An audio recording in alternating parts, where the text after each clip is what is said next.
OTT cinema കാണില്ല എന്നാണ് സാറിൻ്റെ ഒരു ദൃഢനിശ്ചയം. അത് സിനിമ തിയേറ്ററിൽ തന്നെ ആസ്വദിക്കുന്നതിൻ്റെ ഒരു സുഖം അറിയുന്നത് കൊണ്ടാണ്. അതുകൊണ്ട് മാത്രമാണോ? അതുകൊണ്ട് മാത്രമല്ല, അത് സിനിമ ഒരു കലയാണ്. അത് ഇപ്പോൾ ഇവർമാർ സിനിമ അത് ഈ OTT ഉണ്ടാക്കുക, ചെറിയ സിനിമ ഉണ്ടാക്കുക, വലിയ സിനിമ ഉണ്ടാക്കുക, അവർ ഉണ്ടാക്കിക്കോട്ടെ. പക്ഷേ അവർ ഇത് ഒരു സിനിമയുമായി ആ ലെവൽ അവർക്ക് ഒരിക്കലും വരുമൊന്നുമില്ല. ആ സിനിമകൾ അവർക്ക് ഒരു വലിയ സ്ക്രീനിൽ കാണിക്കണമെന്ന് അവർക്കും ഉദ്ദേശ്യമോ ഒന്നുമില്ല. കുറച്ച് പൈസ ഒക്കെ ഉണ്ടായ സിനിമ ഒക്കെയാണ്. അപ്പോൾ അവർക്ക് ഏതൊരു ടി വിയിലോ ഒക്കെ അവർ ഉണ്ടായിക്കോട്ടെ. They should not try to compare with cinema people. Cinema ഒരു വലിയ ഒരു കാര്യമാണ്. അത് നമ്മൾ ഒരു 100 വർഷമായിട്ട് നടക്കുന്ന ഒരു കലയാണ്. ഇതിനകത്ത് ഈ OTT-കാരൊക്കെ അവർ ഉണ്ടാക്കുന്ന ഒരു ചെറിയ ലെവലിലോ ഒക്കെ അത് ഉണ്ടാക്കിയിട്ട് അവരെ കാണിക്കുകയാണെങ്കിൽ ഈ വെബ് സീരീസും ഈ OTT-യിലും ഒക്കെ അവർ ഇതിനകത്ത് കാണിച്ചോട്ടെ. പക്ഷെ അവർ സിനിമയുമായി കോമ്പറ്റീഷന് വേണ്ടി അവർ പോകരുത്. ഇവിടെ ഒരു ഓസ്കാറിലോ അതിനെ സംബന്ധിച്ച് ബഹളമുണ്ടായിരുന്നു. സ്റ്റീവൻ സ്പീൽബർഗ് വരെ പറഞ്ഞിട്ടുണ്ട്, ഏതോ ഒരു ഓസ്കാറിൽ ഒരു വെബ് സീരീസിൽ ഉണ്ടാക്കിയ OTT-യിൽ ഉണ്ടാക്കിയ ഒരു സിനിമയായിട്ട് കണക്കാക്കി അവർ ഒരു അവാർഡ് കൊടുത്തു. അവർ സ്റ്റീവൻ സ്പീൽബർഗും കുറേ വേറെ ആളുകൾ പറഞ്ഞു, നിങ്ങളുടെ ഈ വെബ് സീരീസിൻ്റെ OTT-ൻ്റെ പുതിയ അവാർഡ് പ്രഖ്യാപിച്ചാൽ മതിയല്ലോ. അവർക്ക് ഒരു അവാർഡൊക്കെ ഒരു ഓസ്കാർ പോലെ വേറെ ഒരു അവാർഡ് നമ്മൾ നിശ്ചയിച്ചിട്ട് പിന്നെ best OTT film from India, best OTT film from England പറഞ്ഞിട്ട് അവർ ആ അവാർഡൊന്നും അവരെടുത്താൽ മതിയല്ലോ. എന്തിനാ why they should compete with Oscar and all? അവരുടെ ലെവൽ മനസ്സിലാക്കി അത് അവരുണ്ടാക്കിക്കോ, അവർ കാണിച്ചോളൂ. പക്ഷെ they need not project it as if it is a film. കോവിഡിൻ്റെ സമയത്തൊക്കെ നമുക്ക് ആശ്വാസമായിരുന്നു. ഹോമൊക്കെ കണ്ടത് നമ്മൾ OTT-യിലാണ്. ഞാൻ സിനിമ ഹാളിലാണ് കണ്ടത്. ഹോം പിന്നെ നമ്മൾ മാസ്ക് വെച്ചിട്ട് പോയി, അതിനെന്താ? അത് മതിയുടെ കാര്യം. സിനിമ അത് it is an insult to see a film on a TV screen എന്നാണ് നമ്മുടെ അഭിപ്രായം. ഞാൻ ജീവിതത്തിൽ കണ്ടിട്ടില്ല. I don't want to see. ആളുകൾ പറയുന്നു കുറേ, ഇപ്പോൾ ആരോ പറഞ്ഞു, ഇപ്പോൾ ഈ ലഹരി ജേവരായിട്ട് ഇംഗ്ലണ്ടിൻ്റെ ഒരു നല്ല സീരീസ് നടക്കുന്നുണ്ട് അവിടെ, അഡോളസൻസ്. ഒരു കാര്യമില്ല. അവർ പറയുന്ന കാര്യങ്ങൾ ഞങ്ങൾക്ക് നേരത്തെ അറിയാം. പക്ഷേ ഈ അഡോളസൻസ്, ഞാൻ എൻ്റെ അഭിപ്രായം പറയുകയാണ്. ഞാൻ പറഞ്ഞ കാര്യങ്ങളെല്ലാം അതും നമ്മളെ എടുക്കണമെന്നൊന്നുമില്ല. അവിടെ അവർ കാണിക്കുന്നത് ഇംഗ്ലണ്ടിൻ്റെ അവിടെ ജനിച്ച് വളർന്ന അവരുടെ മൂല്യങ്ങളുടെ അടിസ്ഥാനത്തിലാണ് ഇതൊക്കെ അവർ കാണിക്കുന്നത്. ഇംഗ്ലണ്ടിലെ ഒരു കുട്ടി ലഹരി വസ്തു കഴിക്കുന്നതിൻ്റെ കാരണങ്ങൾ ഇന്ത്യയിൽ ഉണ്ടായിരിക്കണമെന്നില്ല. വാട്ട് വി അണ്ടർസ്റ്റാൻഡ് ഈസ് ഇവിടെ ഒക്കെ ഈസ് എൻറ്റയർലി ഡിഫറെൻറ്റ്. അവരവരെ കാണിക്കുകയാണെങ്കിൽ they are showing the values and the values of Europe and Europe. ഇവിടെ അങ്ങനെ അല്ല ഈ കുട്ടികൾ ഇത് കഴിക്കുന്നത്. അതിന് പല കാരണങ്ങളുണ്ട്. A+ ഗ്രേഡിന്റെ പ്രശ്നം യൂറോപ്പിലെ ഇംഗ്ലണ്ടിലെ ഇല്ല. ഇവിടെ പകുതി കുട്ടികൾ കേരളത്തിലെ ഇതൊക്കെ കഴിക്കുന്നത് A+ ഗ്രേഡ് കിട്ടുമില്ല. ആ പ്രശ്നം കൊണ്ട് താങ്ങാൻ പറ്റാത്ത സ്ട്രെസ് കൊണ്ടാണ് ഇവിടെ കഴിക്കുന്നത്. അഡോളസൻസിന്റെ എന്ത് പ്രസക്തിയാണ് ഇന്ത്യയിൽ എനിക്ക് മനസ്സിലാവാത്തത്. ഈ കുട്ടികളെ കുറിച്ച് പറയുമ്പോൾ മകനെ ശരിക്കും +2 കഴിഞ്ഞിട്ട് ഡിഗ്രിക്ക് തള്ളിവിടുന്ന ഒരു സ്വഭാവം കാണിച്ചില്ല, തള്ളിവിട്ടില്ല. അതിലേക്ക് ഡിഗ്രിയിലേക്ക് പോകണ്ട, അയാളുടെ ഇഷ്ടത്തിനനുസരിച്ച് നമ്മൾ ചെയ്യാം.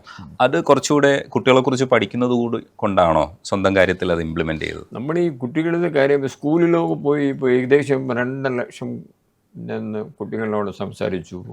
10-25,000 പാരൻസും ടീച്ചേഴ്സുമായി സംസാരിച്ച ശേഷം മനസ്സിലാക്കുന്നത് എല്ലാ കുട്ടികൾക്ക് എന്തെങ്കിലും ജീവിതത്തിൽ ചെയ്യാനുള്ള ഒരു താല്പര്യമുണ്ട്.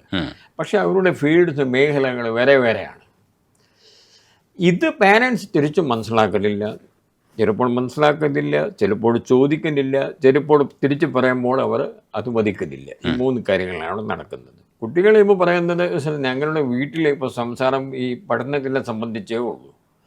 നിനക്ക് A+ ഗ്രേഡ് കിട്ടേണ്ടതാണ്, നിങ്ങൾക്ക് 90% മാർക്സ് ഞങ്ങൾ പ്രതീക്ഷിക്കുന്നു. ഇതിനു വേണ്ടി നിനക്ക് എത്ര ട്യൂഷൻ വേണമെങ്കിൽ പറയൂ, ഞങ്ങളത് ചെയ്തു തരാം. ബാക്കി നിങ്ങൾ ആവശ്യമില്ലാത്ത നിങ്ങളുടെ സുഹൃത്തുക്കളെ കാണാൻ പോകണ്ട, നിങ്ങൾ പുറത്ത് പോകണ്ട, നിങ്ങൾ കളിക്കാൻ പോകണ്ട. ഈ രീതിയിലാണ് ഞങ്ങളുടെ ജീവിതം ഇപ്പോൾ ഒരു നരക്കമാണെന്ന് പറഞ്ഞ് കുട്ടികളെ എന്നോട് പറയാറുണ്ട്. എനിക്ക് കുറേ സ്വസ്ഥത വേണ്ടേ, എനിക്ക് വേണ്ടി സമയമൊന്നും വേണ്ടേ, ഞാൻ രാവിലെ 6 മണിക്ക് എഴുന്നേറ്റിട്ടാണ് ഞങ്ങൾ സ്കൂളിൽ പോയി 2 മണി വരെ 8-9 മണിക്കൂർ അവിടെ നിന്നിട്ട് ശേഷം വന്നിട്ട് I need time for myself.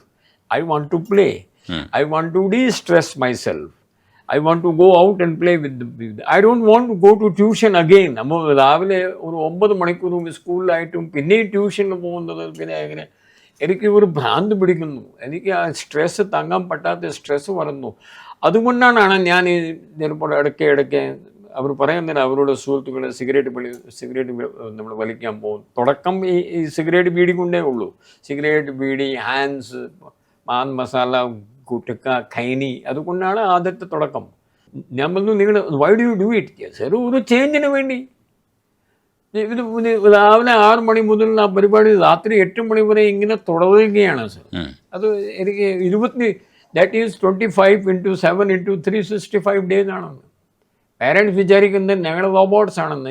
ഇതുപോലെ ഞങ്ങൾ ഒരു 1ാമത്തെ ക്ലാസ് മുതൽ 12ാമത്തെ ക്ലാസ് വരെ ഇതുപോലെ ചെയ്തിട്ട് എല്ലാ ഗ്രേഡുകളിൽ A+ എല്ലാ ക്ലാസ്സിലും A+ ഗ്രേഡ് വന്നാൽ മാത്രമേ അവർ ഹാപ്പി ആവുള്ളൂ. അത് നടക്കില്ല സർ, വയ്യ സർ. അതുകൊണ്ടാണ് കുട്ടികൾ ഈ ആത്മഹത്യ ഇപ്പോൾ കൂടുതൽ ചെയ്യാൻ തുടങ്ങിയത്. വീട്ടിൽ നിന്ന് ഓടിപ്പോകുന്നു, ലഹരി വസ്തുക്കൾ കഴിക്കുന്നു. ഇത് അവരുടെ വീട്ടിൽ അവർക്ക് ഇഷ്ടപ്പെട്ട മേഖലയിലേക്ക് പോകാനുള്ള അനുവാദം അവർക്ക് കിട്ടില്ല എന്നുകൊണ്ട് മാത്രമാണ്. ആ രീതിയിൽ മാത്രം മതി. ഞാൻ എൻ്റെ മകനെ ഒക്കെ ഇയാൾ പറഞ്ഞ കാര്യം അനുസരിക്കാത്ത എൻ്റെ മുമ്പിൽ വേറെ മാർഗമൊന്നുമില്ല. എനിക്ക് എന്ത് ചെയ്യാൻ പറ്റും? പുള്ളി പഠനത്തിൽ ഒരു താല്പര്യമില്ല. ഒരു 58-59% കൊണ്ട് പാസ്സാവുന്നു.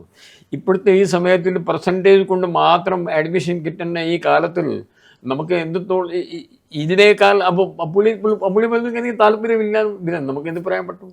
അപ്പോൾ ശരി, അപ്പോൾ ഇയാളെ പറഞ്ഞു എനിക്ക് ഈ കാര്യത്തിൽ താല്പര്യമുണ്ട്, അത് നമ്മൾ അനുവദിച്ച് കൊടുത്തു. അപ്പോൾ അത് ചെയ്യുമ്പോൾ അതിന് വലിയൊരു പാഷനുണ്ട്.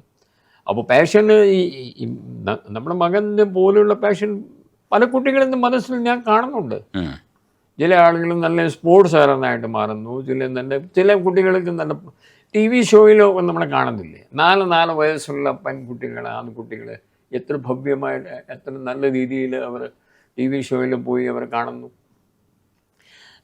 ഈ പാരൻസ് ഈ കുട്ടികളെ അവരെ വീട്ടിൽ ഈ കുട്ടികളെ അവർ പാടിപ്പിക്കുന്നത് ചിലപ്പോൾ അവർ കുറച്ച് റവന്യൂ ആയിട്ട് കുറേ പൈസ അവർക്ക് കിട്ടുമായിരിക്കും, നമുക്കറിയില്ല.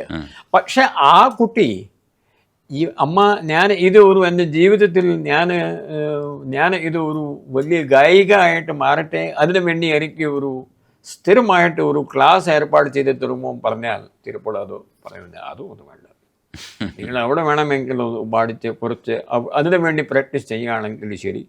കാരണം പിന്നെ വയസ്സ് മാറുമല്ലോ, അവർ 8th, 9th, 10th വരുമല്ലോ. അന്ന് അവർ പറയും ഞാൻ മതി ഇത്രയൊക്കെ TV ഒക്കെ ഇനിയും A+ ഗ്രേഡ് കൊണ്ടുവരണം. മകനിപ്പോൾ ഏത് രാജ്യത്താ? ആനിമേറ്റർ അല്ലേ? US ഇപ്പോൾ ഡിസ്നി സ്റ്റുഡിയോയിലാണ്. ഡിസ്നിയിലാണ്. അടിപൊളി. ഇപ്പോൾ അടുത്ത സിനിമ 15 സിനിമ ഉണ്ടാക്കി. അടുത്ത മോവാന 2 സിനിമ വന്നിരുന്നു, പുള്ളിയാണ് ഉണ്ടാക്കിയത്. പുള്ളിയുടെ കൂടെ ഒരു ടീമാണ്, അവരുടെ ടീമായിട്ടാണ് അവർ ഉണ്ടാക്കുക. അല്ല, ഇപ്പോൾ പൊസിഷൻ മെയിൻ ക്യാരക്ടേഴ്സ് ചെയ്യുന്ന പൊസിഷനിലാണോ? അത് അവരുടെ കുറേ ആൾ ക്യാരക്ടർ ഉണ്ടാക്കുന്നു, കുറേ ആൾ കുറേ ഈ അനിമേഷൻ നമ്മൾ വിചാരിച്ച പോലെയല്ല, 100ഓളം ഫീൽഡ് അവിടെ കാണും. He is basically character making artist. ഒരു പേരൊക്കെ ഉണ്ട്, അനിമേറ്റേഴ്സിൽ പേര് വായിക്കാം, ഛത്രസാൽ സിംഗ്. അടിപൊളി, അതൊരു അഭിമാനമാണ്.